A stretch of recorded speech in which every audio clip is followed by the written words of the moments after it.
ladies and gentlemen, it appears that Kuro Games is taking on one of the most diabolical marketing approaches I've ever seen when it comes to a game before. Because we've got Wuthering Waves 3.1, news about 3.1, and of course, Aemeath all coming out when Mornier hasn't even had 7 days on her banner yet. Yeah, you kind of just see her over here, like in the corner, kind of like in the cuck chair, metaphorically, right? Because clearly, all the attention is on her. So why don't we go ahead and see what all the fuss is all about in this Wuthering Waves cinematic short, Salvation, because it's 6 minutes and 42 seconds long. If you weren't intending on pulling this character before, you're probably going to afterwards. This is not pre-watched at all on my end. I decided to wait patiently because, well, I heard it's pretty damn good. Time to give your future some thought. What will you do with your lives? Okay, this seems like to me a bit of a flashback, right?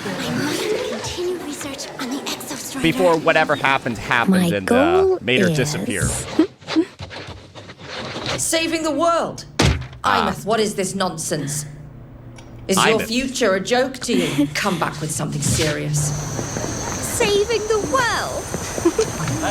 You are impossible. So, is the vibe basically that she's one of those, like, chuny characters that, like, is like a superhero or pretends to be a superhero, but then she actually just becomes one? It was a joke. Didn't think it'd set off a volcano. Just submit a more thoughtful essay after training. Oh yeah, everyone's just making fun of her. But do you even have something you're passionate about? Me? I just want a happy, carefree life.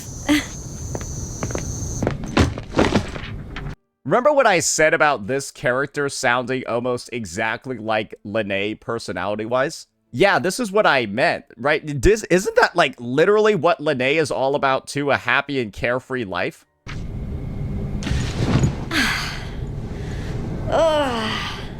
Now. Time for training. Alright. Alright, what's her training look like? Aemeath, if you weren't a synchronist, anywhere you'd want to go? Oh, everywhere. So this There are means so everyone many else places I has wanna their own visit. robot, too? People I want to see. And you? Huh? Comms are So they're down. all piloting robots. Okay. Is this a new training drill? Ooh. Okay. Since when do they pack the Sims this full? Is the objective to save these people?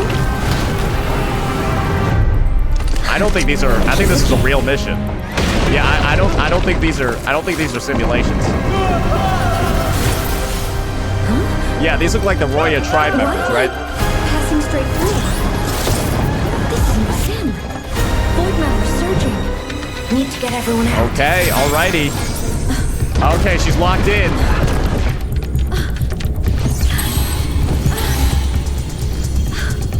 I'm surprised this is like all happening from the academy. There's no other way. Okay, what's she about to do then? Cockpit frequency exceeding critical threshold. Please dial Hey, settings. yo! Exostrider, you've slept long enough. Now, it's time to wake up! I may not be the one you've been waiting for. Frequency exceeding critical threshold. So she just decided to, like, invoke the Exostrider, which I bet you're not supposed to do. That's why she disappeared.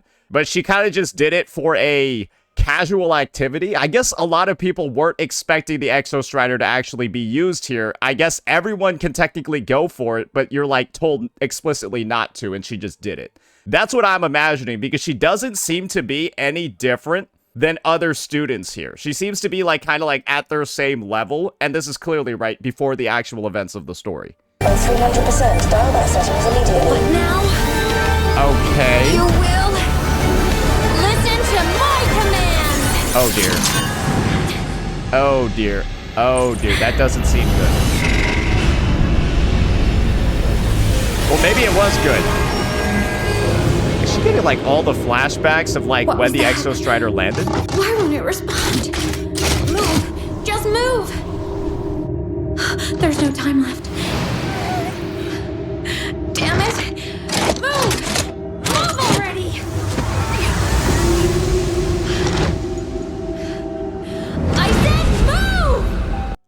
Nice camera work.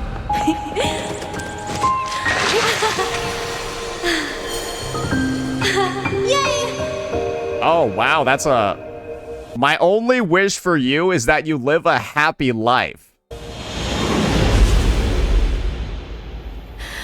I refuse to let the void take my future.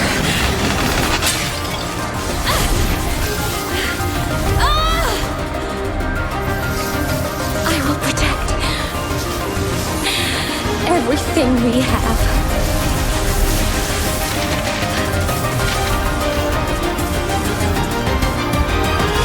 Saving the world.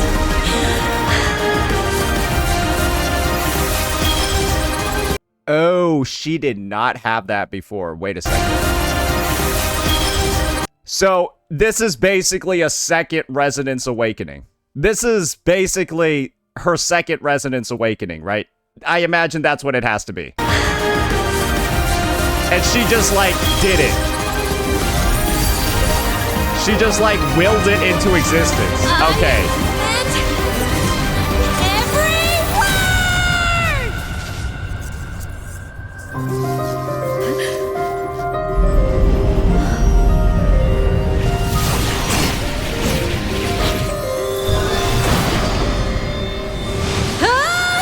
Are they in space, or are they still in Lahai Roy?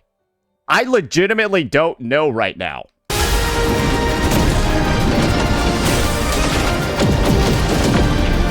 In space? Are we in space, or is this still Lahai? I don't know. That's the thing. It's like, I see, like, ground below them. I mean, this is crazy. Like, this thing is a giga... Oh, my God. Nah, this thing's just badass, bro. Like, what the hell? Good Lord. This thing has aura. This is just, like, as a mecha design, it's gotta be one of the most badass mecha designs in existence. Holy moly. Bro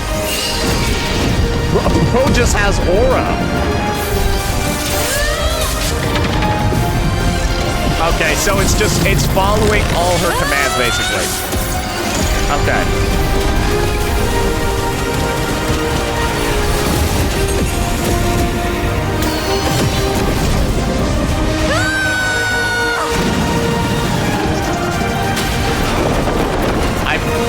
I mean, Jesus.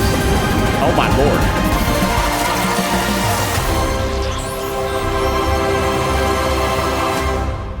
That's a flashback to when the Exostrider's sword landed on Lahai Roy? Maybe. Yeah, that was probably a flashback to, like, the past, where, like the origin of Lahai Roy. I imagine, because the Exostrider definitely looked like... Bro was in, like, peak condition here. Bro does not look like this anymore. Bro looks like all worn down and shit, but this is, like, when they came to Earth, I'm pretty sure. They were, like, in this condition. Yeah, that's what makes sense to me.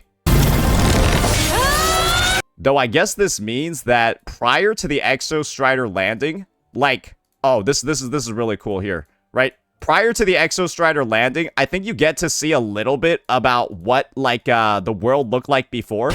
That's what the world looked like. That's what I imagine to be Solaris prior to the Exostrider, like, landing. It looks like a fucking wasteland with just, like, robots and stuff. So I guess the Exostrider maybe, like, created civilization on Earth or on Solaris as well. Because this does not look, yeah, that's just like the planet. It actually looks like it's like an uncolonized planet too. Like just straight up a barren wasteland. So it seems like the Exostrider might have given life to Earth. Who knows? Now we gotta wrap this one up. See what else, what the after effects are. It worked. The music was absolutely on point, though, for sure. Ooh. Yeah, that seems to be the after effect. His magic was no voice could claim. Like powder stardust on your skin, glistening. There are moments So kind of like, I think like the big dynamic that's playing out over here is the fact that she basically did all of that, had that second resonance awakening, right? To save people or like save the academy, all of that. But like now she's not able to interact with any of the things that she like sacrificed everything for. So that's kind of like that's obviously like a huge trade-off, right? She saved everyone, though I don't even know if she saved anyone, right?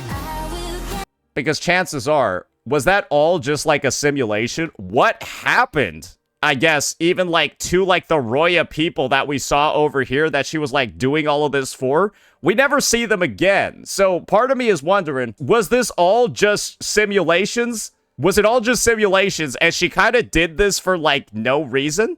That's what part of me is thinking, is that she did this because I think she thought that like the Roya people there were like real. We never see them again, right? We never see them again. And so was this just like a flashback? And then she just gets a series of different flashbacks, and then because of it, she resonates. Well, that means that nobody was actually in danger in the first place. Ironically, right? That means that nobody was in danger in the first place. The whole point of the sim was to find a resonator who could resonate with the Exostrider who already had the sword in the ground when she was at school. No, I get that. But it seems like it wasn't done properly if this is the end result. That's what I'm thinking. Maybe this wasn't done properly or by like the right way if she fucking disappeared.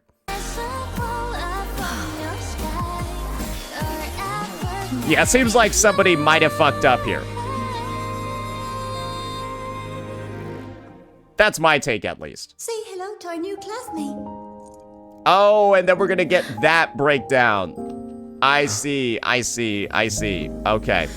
And this is where we're gonna get a callback to the transfer student cinematic. Are we bringing her back? Absolutely, right? I'm 99% sure this is what's going to happen. We're gonna get this cutscene in-game because we need at least like one school classroom cutscene. Probably gonna meet up with her, and then the rest of the story is going to be us finding a way to bring her back. I mean, that makes sense, right? Because there's probably gonna be a massive void threat that only the the Exostrider, which is the Sentinel, right, is going to be able to solve, because we're going to need that power, because it's probably going to be a massive threat. Let me say it this way. When this is the cinematic, and this is like the level of like battle that we're seeing in the cutscene, that means that the story in the version is going to be on the same level. Before we had Jinsei, we got the Fate Decreed cinematic showcase, right? That featured Jinsei, it was fucking insane, and then the 1.1 story was fucking insane. Cartithia got her own cinematic as well, right? Before 2.4, and then she literally fucking blew up like Septimont in the other future and like destroyed the Lioness, right? Insane production value. And this is the production value that we got over here, brother. Bro, like, we got to see a fully rendered out Exostrider with a giant sword just like literally doing a Gundam battle in space against a giant worm, bro. Like, if you think that the story is not going to have even bigger moments of just fucking aura farming and cinematics, let's just be entirely honest here. What are you smoking? The story's gonna be even more crazy than this. That's my commentary on the visual side. I will say, as like a storyboarding thing, I think you gotta watch like the entire thing first, because to me, a bit of like the buildup over here did seem like a little bit whimsical. It was like, I did think it was like a little goofy, where, you know, like the motivation literally is, I literally want to save everybody. But what intrigues me over here is this statement, right? That's obviously written in like some other language, and it's, well, like a flashback from somewhere. This is what kind of ties it all together for me. My only wish for you is that you live a happy life. Who said that? Where's it from? Was it like, was she created by the Exostrider? Kind of like how the Threnodian in Renacida, Leviathan, created Cartithia? Is it like a similar vibe to that, right? And so I wonder if it is the Exostrider saying this, and these are Aemeath's memories, right? From way back to like when she was like a kid, or like when she was created by the Exostrider. Maybe it's Old Rover too. Maybe it's Old Rover. Who knows? I'm excited to see where the rest of this story, or the rest of like this link, is going to go, because Otherwise, I do think it seems like a little bit random, right? Like why she's the person that resonated with the Exo Strider. I don't see anything in particular from like the entire showcase that makes her like a better candidate than anyone else. Does that make sense to you guys? Like, there's nothing about her in particular from what I've seen that, like, makes her the ideal candidate, right? Other than her just, like, deciding to do it. And that's why I want to see, like, this loop kind of, like, figured out, because I think it's intentional why they, like, play, like, this montage. She just looks like a regular student. That's the thing. I think it's intended that, like, she doesn't look like anybody that stands out. But this is somebody that makes her stands out, and she's also somebody that evidently brute forced the connection. But, you know, like, what's kind of like going on over here? That's why I'm going to be interested in kind of like what pans out moving forward, because this is definitely an element that's definitely going to be the main element that makes her stand out. The funniest thing, right, is that the reason why, yeah, somebody in chat mentioned it. The reason for her actually being successful in resonating is her actually doing what everybody was like laughing at her about, right? Saving the world. Like everyone thinks she's like goofing around, right? Oh, she's just joking. Why would she? That's crazy. That's ridiculous. But then like she actually, that's why she gets the job done. Maybe that's the characteristic, that's the quality the Exo Strider is looking for, right? Somebody who's willing to make that self-sacrifice. But then we still got to see what's going on with that sentence over there. Because my only wish for you is that you live a happy life. But then her immediate response afterwards is, I refuse. I feel like that's kind of crazy. That'll be it for this one, ladies and gentlemen. Let me know what you all thought about our breakdown over here, our reaction. Again, I thought that this was, you know, crazy action-packed scene, but it is a flashback. So I'm excited to see how they're going to elevate it for the present day.